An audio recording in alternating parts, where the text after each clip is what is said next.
Good morning, student. We are doing history of 12th standard, theme 10, colonialism and the countryside. Firstly, I am telling the meaning of these two words. colonialism meaning उपनिवेशवाद, मतलब कि जब कोई शक्तिशाली देश किसी दूसरे देश पर पैसा कमाने के इरादे से आता है तब उसे बोलते हैं कॉलोनियलिज्म। जैसे ईस्ट इंडिया कंपनी, ब्रिटेन जो थे, ब्रिटिश लोग जो थे हमारे भारत में आए, पैसा कमाने के लिए आए थे, धन कमाने के लिए आए थे, क्योंकि हमारे भारत की स्थिति बहुत अच्छी थी। उनको वहाँ पर फ़ायदा नज़र आया तो भारत में धन कमाने के इच्छुक वह भारत में आए और वहाँ पर अपनी कॉलोनियाँ बसाई, मतलब अपनी बस्तियाँ बसा ली। तो what this is the meaning of colonialism and country side, मतलब देहात। जो हमारे भारत में पहले क्या थे, गाँव ही थे, ग्रामीण क्षेत्र था, शहर तो थे ही नहीं। तो हम इसके बारे में इस चैप्टर में पढ़ेंगे, colonialism and the country side, उपनिवेशवाद और देहात, मतलब गाँवों के बारे में हम पढ़ेंगे। क्या गाँवों की दशा थी उस समय। एक्सप्लोरिंग ऑफिशियल आर्काइव्स, और हम क्या करेंगे इसमें, सरकारी जो ऑफिशियल मतलब सरकारी आर्काइव थे, सरकारी अभिलेख थे, उनका अध्ययन करेंगे, उनके बारे में पढ़ेंगे, मतलब सरकार के अभिलेखों में क्या क्या लिखा हुआ था। See the first point, Bengal and the zamindar. पहले हम बंगाल के बारे में पढ़ेंगे और वहाँ की जमींदार सिस्टम जो था वह पढ़ रहे हैं हम। As you know, colonial rule was first establish in Bengal, कि जैसे कि हम जानते हैं कि कॉलोनियल रूल जो था वो पहले सबसे पहले बंगाल में शुरू हुआ। It is here that the earliest attempt were made to reorder ruler society and establish a new regime of land rights and a new revenue system. Bengal वही जगह है जहाँ पर सबसे पहले रूरल सोसाइटी को रीऑर्डर किया, मतलब ग्रामीण जो समाज था द्वारा उसे पुनर्व्यवस्थित किया गया, द्वारा उसे बसाया गया। And establish a new regime of land right, और जो ज़मीन के अधिकार थे उनको द्वारा लागू किया गया वहाँ पर। And a new revenue system, और जहाँ पर एक नया रेवेन्यू सिस्टम चलाया गया। तो बंगाल वही है, सबसे पहले बंगाल में कॉलोनियल रूल स्टार्ट हुआ। Let us see what happened in Bengal in the early year of company rule. कहते early year of company rule में बंगाल में क्या हुआ वह हम पढ़ते हैं। First point 1, an auction of Burdwan. Auction का मीनिंग होता है नीलामी करना, किसी चीज़ को बेच देना, बोली लगाना उसकी। कहते सबसे पहले जो वर्धन में ऑक्शन हुए हम उसके बारे में पढ़ रहे हैं। इन 1797 देयर वाज एन ऑक्शन इन वर्धवन। वर्धवन जो कहाँ है आज प्रेजेंट डे इन वर्धमान, जो आज वर्धमान में है। इसे पहले क्या बोलते थे, वर्धवन बोलते थे, और आज वर्धमान में है जो ये जगह। It was a big public event, यह एक बहुत बड़ा पब्लिक इवेंट था, मतलब लोगों का बहुत बड़ा इशू था इसमें। ए नंबर ऑफ महल्स, महल्स क्या होती है, स्टेट मतलब जागीर, भूमि संपन्नताएँ जो होती है, जो ज़मीनें वगैरह होती हैं, held by the raja of Burdwan were being sold. कहते जो वर्धवन का जो राजा था उसके पास बहुत सारी ज़मीनें थी और उसने बेचनी शुरू कर दी। अब क्योंकि उसने 1797 में उसने बेचनी शुरू की, क्योंकि अब पहले की घटना पे जाते हैं कि रीज़न क्या था। The permanent settle has come into operation in 1793। अब क्या ज़मीनों के जो कर वगैरह सरकार इकट्ठा करती है, उस समय ब्रिटिश लोग इकट्ठा करते थे। तो ब्रिटिश लोगों ने 1793 में एक नया सिस्टम चलाया, परमानेंट सेटलमेंट। इसमें परमानेंट सेटलमेंट में उन्होंने मतलब एक कर निश्चित कर लिया, वह लेना ही लेना था उन्होंने जमींदारों से। The East India company had fix the revenue that each zamindar had to pay. The state of those who failed to paid were to be auction to recover the revenue. अब स्टेट ऑफ दोज कहते जो जागीरें, जो जमींदार जो होते थे, ये जो कर रेवेन्यू जो इन्होंने 1793 में परमानेंट बनाया था, ये देने में अगर फेल हो जाते तो उन्हें अपनी ज़मीनों की नीलामी करनी पड़ती। Since the raja had accumulated huge arrears his state had been put up for auction. इसलिए जो वर्धमान का राजा था उस पर बहुत ज़्यादा रेवेन्यू का कर्जा चढ़ गया, क्योंकि जब ब्रिटिश ने रेवेन्यू सिस्टम चलाया और उनसे मतलब परमानेंट रेवेन्यू सिस्टम चलाया, जब राजा परमानेंट रेवेन्यू सिस्टम के अकॉर्डिंग सरकार को कर नया देश का, तो धीरे धीरे लगातार उस पर कर एक्यूमुलेट होता गया, मतलब उस पर सारा कर्जा बढ़ता गया। तो इसलिए उसको अपनी जो ज़मीनें थी, स्टेट मतलब जागीरें मतलब ज़मीनें, उसकी नीलामी करनी पड़ी। Numerous purchases came to the auction and the state were sold to higher bidder. कहते बहुत से लोग वहाँ पे नीलामी में इकट्ठे हुए और सबसे जो ऊंची बोली लगाता था उसको वो ज़मीनें बेची गई। लेकिन क्या हुआ, बट ना collector soon discover strange twist to the tale. कहते कलेक्टर जो था वहाँ का, तो उसने क्या देखा कि एक कहानी में एक बड़ा मतलब ट्विस्ट है, एक मूड है। Many of the purchasers turn out to be the servant and agent of the raja who had bought and land on behalf of their master. कहते जो परचेजर भी ऑक्शन हुई थी, नीलामी हुई थी, उसमें जो बहुत सारे जो लोग थे जो इकट्ठे हुए थे वो सारे वर्धमान राजा के एजेंट और नौकर ही थे, और वो राजा के लिए ही वो ज़मीनों की खरीद कर रहे थे। मतलब राजा ही खुद अपने नौकरों से वापस अपनी ज़मीनों की खरीदारी करा रहा था। Over 90% of the sale at the auction was fictitious. और 90% जो नीलामी होती थी वो फिक्शिशियस थी, फर्जी थी, मतलब ढंग से वो नीलामी वगैरह नहीं करवा रहे थे। क्योंकि जब राजा ही अपने नौकर और अपनी सर्वेंट एजेंट को नीलामी वाले लोगों में छोड़ दिया तो वो उसी हिसाब से नीलामी हो रही थी, मतलब ज़्यादा कीमतें नहीं बढ़ रही थी उसकी ज़मीनों की। The raja state had been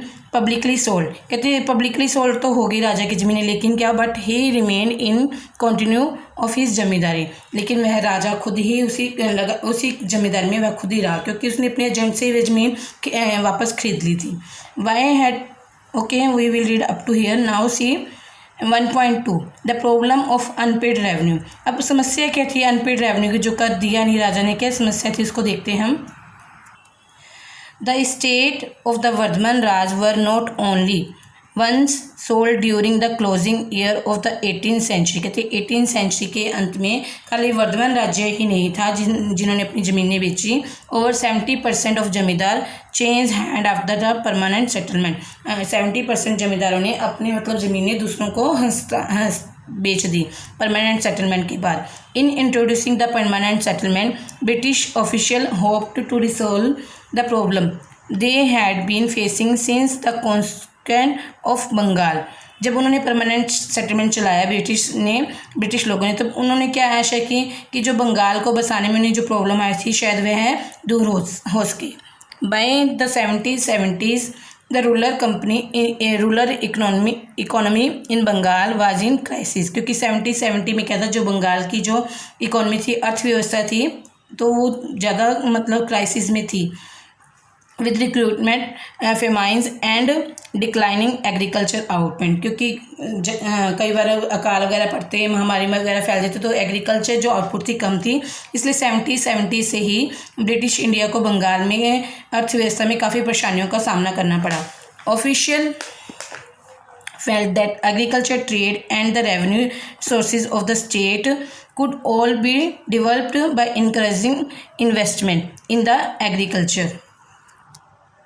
officers ने क्या महसूस किया कि अगर जो एग्रीकल्चर से ट्रेड वगैरह व्यापार चलता है और जो रेवेन्यू रिसोर्सेज हैं वो कैसे डेवलप हो सकते हैं अगर वो एग्रीकल्चर में इन्वेस्टमेंट ज़्यादा करें।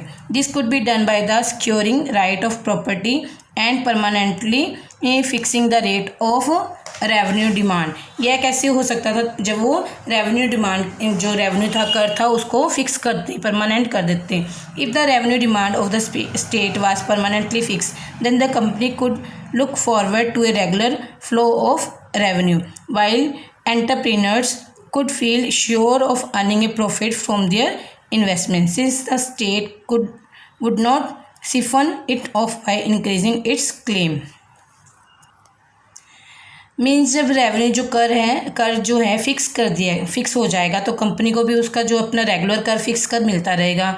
और जो एंटरप्रेन्योर्स थे, जो उद्यमी थे, जो मतलब जो जमींदार वगैरह लोग थे, उनको भी क्या है अपना कर देने के बाद जो भी मुनाफा वगैरह होता तो वो अपनी इन्वेस्टमेंट अच्छी कर सकते थे अपना प्रॉफिट कमाने के लिए। Since the state would not chiffon it of by increasing its claim. और फिर जो स्टेट थी वह भी सिफन मतलब बेईमानी से छीनना, सिफन का मतलब था बेईमानी से छीनना। और जो स्टेट थी वह भी फिर क्लेम नहीं कर पाएगी कि उन्हें ज़्यादा रेवेन्यू चाहिए, कम रेवेन्यू चाहिए।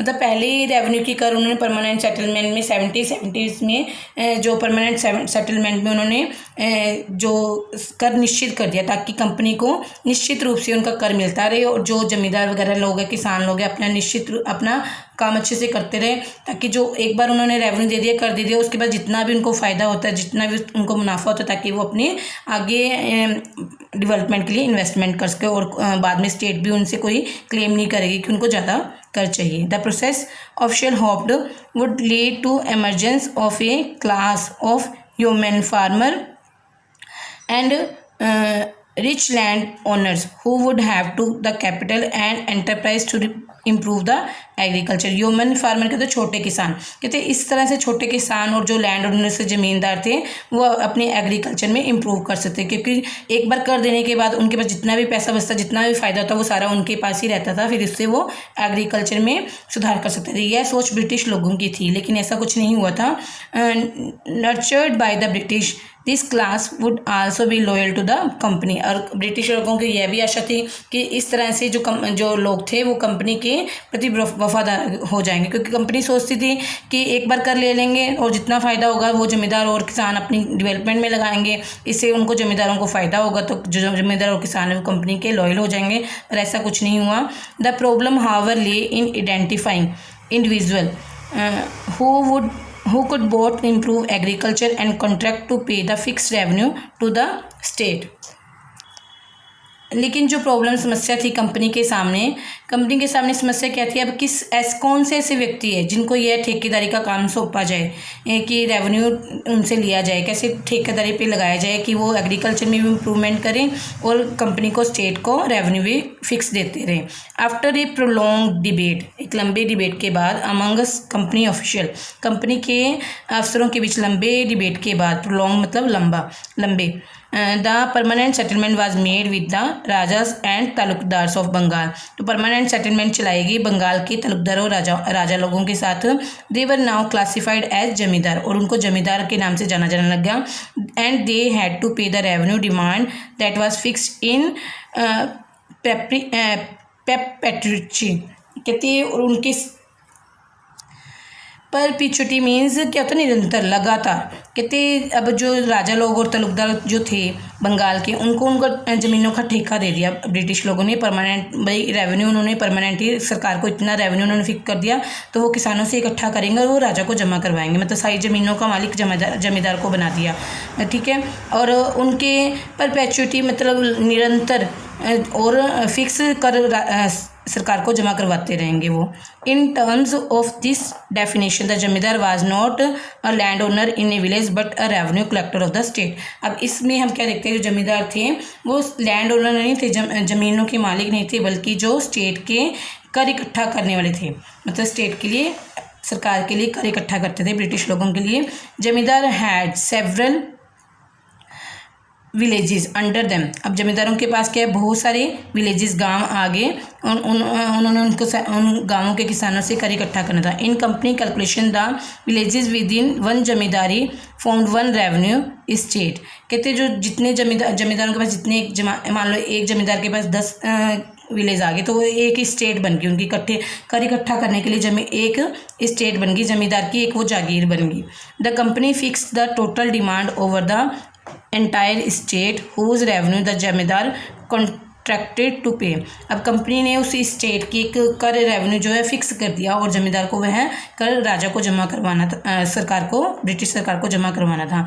The zamindar collected rent from the different villages, paid the revenue to the company, और वो डिफरेंट गांवों से इकट्ठा करता और वो कंपनी को जमा करवा देता। And retained the difference as his income. He was expected to pay the company regularly, failing which his estate could be auctioned। अब कंपनी क्या एक्सपेक्ट करती थी कि वह रेगुलर अपना जो है कर जमा करवाता रहे। अगर वह कर जमा करवाने में फेल हो गया तो उसकी जो स्टेट थी वह नीलाम कर दी जाती थी। थोड़ा सा मैं आपको ब्रीफ में समझाऊंगी। इसमें क्या था, वर्धवन का जो राजा था उसकी ज़मीनें बेची गई। क्यों बेची गई? 1797 उसने अपनी ज़मीनों की नीलामी की। क्योंकि 1793 में जो एक परमानेंट सेटलमेंट ब्रिटिश सरकार ने शुरू की थी, उसके अंडर क्या था, एक रेवेन्यू सिस्टम फिक्स कर दिया। अगर वो राजा या ज़मींदार वो रेवेन्यू किसानों से फिक्स इकट्ठा करके सरकार को जमा ना करवा पाता तो उसकी जो ज़मीनें थी वो नीलाम कर दी जाती थी। ऐसे ही इसके वर्धमान राजा के साथ हुआ। तो इसके ऊपर मतलब कर्जा चढ़ता रहा, इसने अपना कर्ज ठीक ढंग से ब्रिटिश सरकार को जमा नहीं करवाया और इसके ऊपर लगातार निरंतर जो था कर बढ़ता रहा, तो धीरे धीरे वह कर चुकाने में असफल रहा, तो इसलिए उसकी ब्रिटिश सरकार ने उसकी ज़मीन ने नीलाम कर दी। Okay student, I hope you have understood about the permanent settlement. Have a nice day.